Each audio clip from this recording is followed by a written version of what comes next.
It's a movie about a post-apocalyptic future. By now we know it's a scorched earth, but there still seems to be an unnecessary crawl in the beginning explaining what the audience is about to see. It's a show where a reviewer tries to find nice things to say about a movie generally considered bad.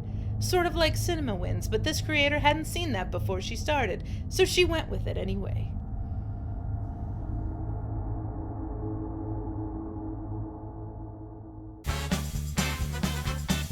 Because that's how you get ants. There was an era of comic books that spawned ultra-violent characters with big shoulders, lots of pouches and pockets, big guns, and even bigger attitudes. Judge Dredd came before that time, but seemed to be a heavy influence on it. I mean, look at these two. You can't tell me they haven't visited the same costume designer. Edna Mode. Joseph Dredd hit the streets in 1977. Developed by John Wagner for 2000 AD Comics, Dredd was a street judge, a law enforcement agent who serves as police, judge, jury, and executioner in Megacity 1, a post-apocalyptic megacity on the coast of North America. Since his first appearance, Dredd has been a consistent character in comic books. He was even commemorated by the Royal Mail in 2012 with a stamp. He spawned parodies, video games, an aborted live-action television show, and for the purposes of this show, one good and one bad movie. Today, we try to find anything nice to say about 1995's Judge Dredd. We get a superfluous voiceover about the burned-out state of the future that's only notable because it's voiced by James Earl Jones. We get some opening credits that are played over a collage of comic book covers, which was pretty cool. Then they start to list the cast. Diane Lane is in this. Is this a romantic comedy?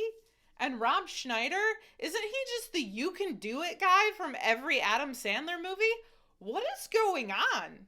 You can do it! Okay, so Rob Schneider has just been released from jail and is sent to live in a seedy part of Megacity. He's immediately caught up in a riot that has the judges called out to disperse.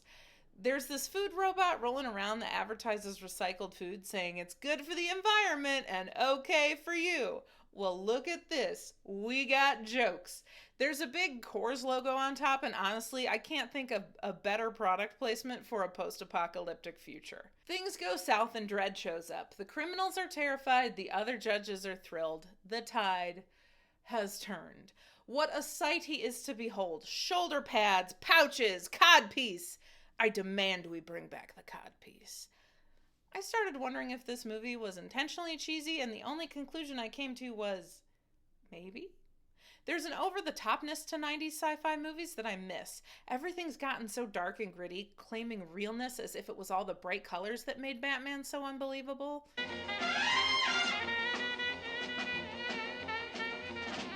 Dredd tells them to surrender, which they refuse. Dredd gives us his catchphrase, "I knew you'd say that." Dredd helps Diane Lane's Hershey and disposable judge number 1 clear the building. Someone pulls out a hidden gun and, shocker, kills the disposable judge.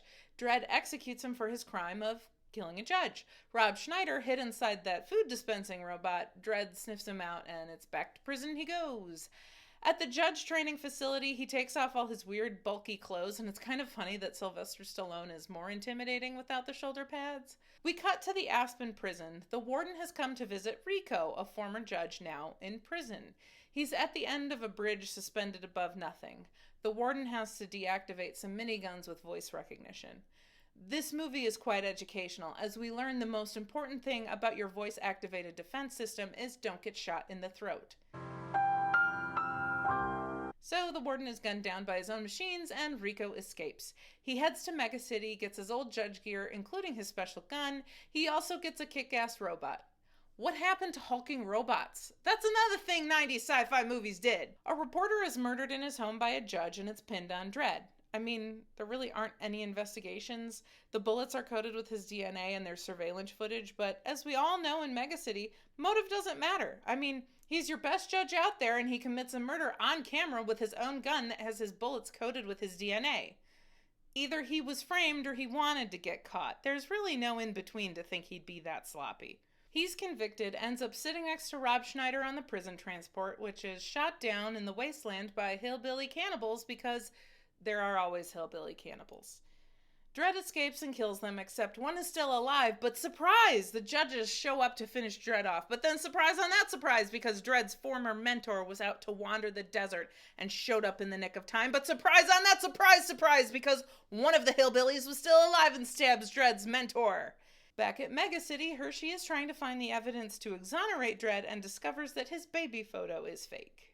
Meanwhile, in the hillbilly hideout, the mentor reveals that Dredd doesn't have a family. He's a genetically engineered judge. He was engineered to be the perfect judge, along with the man Dredd thinks is his brother. Back at Mega City, Hershey is trying to find the evidence to exonerate Dredd and discovers that his baby photo is fake. Meanwhile, in the hillbilly hideout, the mentor reveals that Dredd doesn't have a family. He's a genetically engineered judge. He was engineered to be the perfect judge, along with the man Dredd thinks is his brother. If you guessed Rico, you guessed right. Dramatic moment punctuated by lightning, deathbed confessions, genetically engineered soldiers. You think you know the law? I am the law. I am the law. All of this is happening because a corrupt justice wants to reactivate the experiment and create an army of judges that will be more malleable to his whims. They won't follow the law, they'll follow him. So this was the part of the movie I actually found most interesting. The name of the experiment is Janus, as in Janice. Oh my God. No, not that Janice. Yeah, but like, okay, our agent, like he says, things are really gonna break as soon as we get our new glossies. Not that one either. Yes, the Roman god with two faces. He's the god of war and peace, beginnings and endings. Dredd and Rico were created by Project Janus, making them the two faces. Rico is chaos, Dredd is order. Law and order. Dun dun. It's not overly discussed in the movie, but I'm going to give this points for subtle creativity in an otherwise over-the-top, in-your-face comic book movie. It also explains how they could code the bullets with Dredd's DNA. I mean, they made it. Rico gets fed up with being a lapdog, so he kills his handler, promising us the gruesome, oversized robot murder we've been waiting for, but cutting away before the dismemberment begins, so boo. Rico adds his DNA to Janus to create an army of clones. Dredd, Hershey, and Schneider catch up to him. They are immediately taken prisoner, and we are once again promised robotic dismemberment. Rico also shows Dredd one of the clones, which is obviously the Night King. Rob Schneider hacks the robot. We are once again robbed of the promising gruesome robot murder. Rico activates the clones before they're ready. Dredd kills them all, and there's a final face-off in the Statue of Liberty's head. Wait, a comic book movie where two genetically superior enemies face off against one another inside the Statue of Liberty's head? That sounds familiar.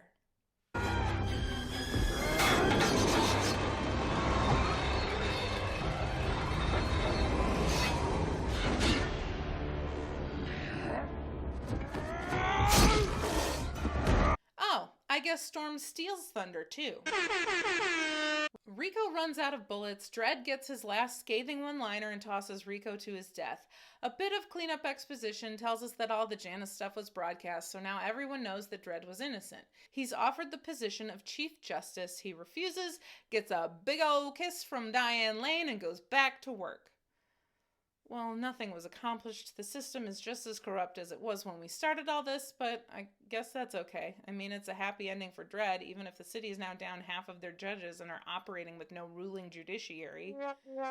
Judge Dredd is an entertaining hour and a half. It's sort of disappointing that Diane Lane didn't get an action movie career out of this. She was a pretty awesome female lead, but what are you gonna do? Rob Schneider was a decent comic relief character too, but he didn't really get into any big action movies again either. 1995 was a bad year for sci-fi movies. Waterworld, Johnny Mnemonic, Tank Girl, the special effects world was shifting. Practical effects and computer-generated effects were still finding a balance. Judge Dredd doesn't have the worst special or practical effects. The giant robot is cool. It's big and lumbering and intimidating. The city is dark and corrupt. Judge Dredd just fell flat. Don't despair, Dredd fans. You got your redemption. 2012's Dredd, starring Carl Urban, is a much better movie, much more contained, and got the critic ratings to prove it. That's all for this episode of Anything Nice to Say. Always follow the law, and never be ashamed to like what you like.